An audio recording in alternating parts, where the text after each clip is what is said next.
with a limo driver who allegedly was hit outside of a nightclub last month. It was just last week that Bieber was accused of DUI, resisting arrest in Miami Beach. So what is up now? Vinnie Politan with HLN's News Now on the case is joining us. So you're a legalese type of dude. So if you're accused in two different countries, now it's not been a good stretch. What could happen to the Biebs? Well, there's a lot of things. Let's start with the one in Canada. Now, this case, is it strong? Well, the allegation is from the limo driver that he keeps getting hit in the back of the head. Okay? Outside of a nightclub. In the limo. Getting smacked in the back of the head, but there's 6 people who are potentially suspects, and Justin Bieber is one of the 6. So, how do you prove that? Will one of Justin Bieber's entourage members perhaps say, no, the Biebs didn't smack him in the back of the head, I smacked him in the back of the head. That's why I think that charge, it's serious to a certain extent, right?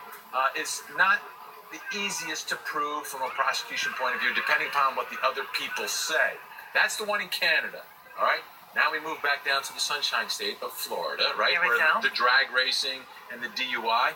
That case kind of fallen apart for prosecutors, too. In what way? Well, his blood alcohol results from the breathalyzer beneath the legal limit. The legal limit is 0.08.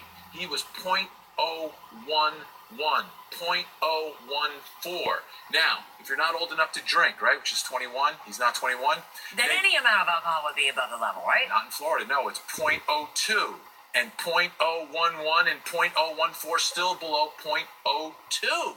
So there they've got problems, but we're waiting for the blood test results to come back because there was an allegation that he admitted to ingesting marijuana and some other drugs. So if that test comes back positive for that, plus the officer's testimony about his demeanor, they may be able to prove DUI. But that's a tough case. Perhaps the strongest case is the egging. That's the one that's out in California, where he's accused of egging his neighbor's house and causing $20,000 in damage. Well, egging doesn't sound serious, but $20,000 in damage makes it serious. So if they can link him to the eggs and they've done a complete investigation, perhaps that's the strongest case against Justin Bieber. But the bottom line is none of these by themselves are really overwhelming cases. You know what? Probably more than anything, it's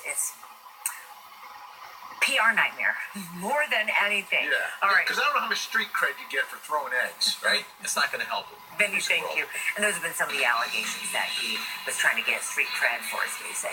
Be sure to tune in at 1 p.m. Eastern. Vinnie Politan and News Now on the case. This time is on the Michael Dunn case. He's a man who's accused of shooting a teenager in Florida in a dispute over loud music. The family of the victim, Jordan Davis, will join Vinnie live today at 1 p.m. Eastern on HLN's Now on the Case. So some Super Bowl players and fans are probably going, yes, please, when they see the Super Bowl day forecast, because it's warmer.